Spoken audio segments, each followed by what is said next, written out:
Ladies and gentlemen, may I have your attention for a very short moment for a special program at this moment. Dear Linssen family, Linssen crew, mayor, guests, on behalf of HISWA Association, the Dutch Industry Association for Yacht Building and Water Sports, we congratulate Linssen Yachts with their 70th anniversary.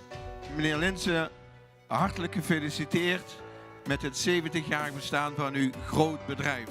En via u feliciteer ik ook uw zonen en de derde generatie. Presiding for you is Yvonne Linssen.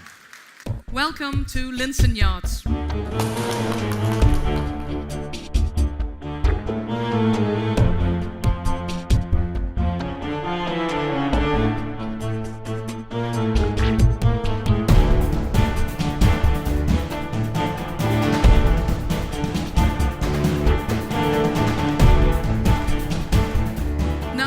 Gentlemen, my last formal act of the night, and then I will come and celebrate with you. I hope you all have a glass of champagne, and I want to herewith officially ring in our Jubilee year. Cheers!